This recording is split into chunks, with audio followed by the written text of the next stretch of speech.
saya nak buat ulasan. Ada di sebuah ulasan tentang buku yang berjudul 30 Punca Kebahagiaan Hidup, ya. 30 Punca Kebahagiaan Hidup. Saya tak pasti buku ni nak tengokkan macam ni ke, nak letakkan macam ni ke, terbalik image dia, ya. 30 Punca Kebahagiaan Hidup.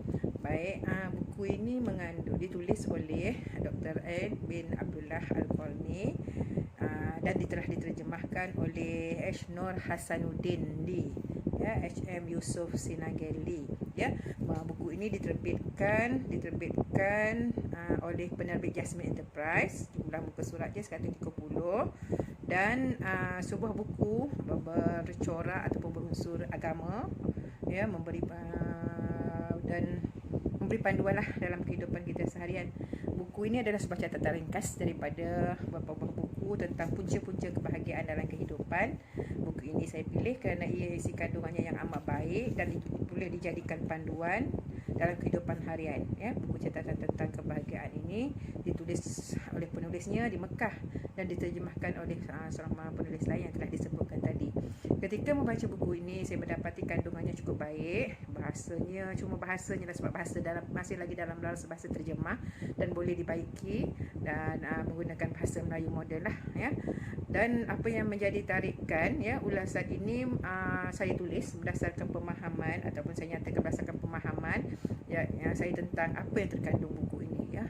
Ada 30 tajuk, sebab tajuk tadi ada 30, maka dalam buku ini ada 30 tajuk kecil, ya, tajuk kecil tentang bagaimanakah kita nak mencapai kebahagiaan dalam kehidupan. Yang pertamanya ialah, tajuk yang pertama tadi ialah berfikir dan bersyukurlah. Tajuk yang kedua, ya, apa yang telah berlalu maka ia sudah hilang. Tajuk yang ketiga, hari ini adalah hari anda yang sebenarnya. Ya, tinggalkan tajuk yang keempat, tinggalkan masa hadapan sehingga ia datang dengan sendirinya. Yang kelima, bagaimana cara menangani kritikan pedas. Yang keenam, jangan pernah anda menunggu terima kasih dari orang lain, ya. Yang ketujuh, berbuat kebajikan kepada orang lain merupakan sebuah petanda ketenangan jiwa. Yang ke-8, hilangkan kekosongan waktu dengan melakukan kegiatan dan aktiviti. Yang ke-9, jangan anda menjadi pengikut orang lain. Ya, apa maksudnya tu? Adakah pengikut yang bagaimana yang kita tak boleh ikut ni, ya? Baik, yang ke-10, qada dan qadar. Yang ke-11, sesudah kesusahan pasti ada kemudahan. Ini yang petua dalam kehidupan. Jadikan buah jeruk sebagai minuman yang manis. Itu tajuk yang ke-12 dalam buku ini. Buah jeruk sebagai minuman yang manis, ya. Tersirat di sebalik perumpamaan ini. Siapakah yang memperkenankan doa? Orang yang berada dalam kesusahan, ya, yang apabila dia berdoa kepadanya. Jadi siapa? Tidak lain tidak bukanlah, kan? Allah Azza wa Jalla, Allah yang Maha Pengasih lagi Maha Penyayang. Tajuk yang ke-14 ialah untuk pedoman dalam kehidupan, untuk bahagia dan mencapai kebahagiaan dalam kehidupan. Dalam buku ini ialah hendaklah anda dapat membahagiakan rumah tangga, ya. Itu asaslah, kebahagiaan dalam rumah tangga itu penting dalam kehidupan kita. Yang ke-15, semua balasan dan ganjaran adalah berasal dari Allah. Jadi kena yakinlah, ya. Yang 16, keimanan merupakan suatu kehidupan. 17, ambillah madu dan jangan dihancurkan sarangnya. Jadi apakah rahsia di sebalik analogi ini, ya? Yang ke-18, tajuknya, ingatlah hanya dengan mengingati Allah hati akan menjadi tenang. Ingatlah hanya dengan mengingati Allah hati akan menjadi tenang. Tajuk yang ke-19, jangan merasa dengki kepada orang lain lantaran kurnia Allah yang telah dianugerahkan kepadanya. Dijelaskan, ya, sebab kita tak tahu, kan, apakah yang telah mereka dapat, ya, mereka lalui, kesusahan yang mereka lalui setelah mereka nikmat, maka kenapa kita nak perlu dengki, kan, dan kebahagiaan orang, dan sedangkan kebahagiaan kita dah ada, Allah berikan. Yang ke-20, terimalah kehidupan sebagaimana adanya. Ya, kenapa? 21, ya, dia dah ucapkan takziah kepada orang yang ditimpa musibah. Ya, yang ke-22, laksanakan solat dan laksanakan solat. Laksanakan solat dan laksanakan solat. 2 kali solat itu ditegaskan. 23, janganlah, maafkan saya, cukuplah Allah menjadi penolong kami. Dan Allah adalah sebaik-baik pelindung. Itu tajuk yang ke-23.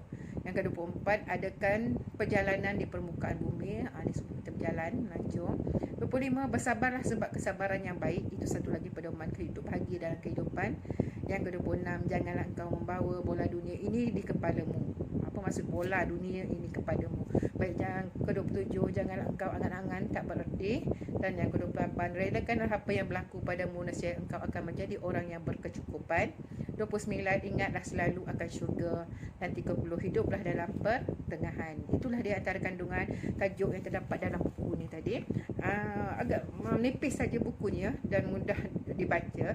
Tinggal lagi kita kena faham, sebab setiap bab yang telah saya bacakan tadi, tajuk tadi mengandung ayat-ayat Quran yang menjadikan panduan dan analogi beberapa kisah yang berkaitan dengan apa yang kita perlu, pedoman itu, kenapa pedoman itu kita perlu ikuti ataupun patuhi.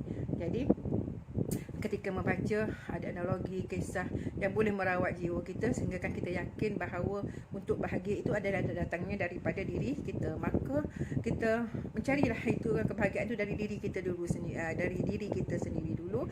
Dan di sinilah isi kandungan buku ini, dia merawat hati dulu.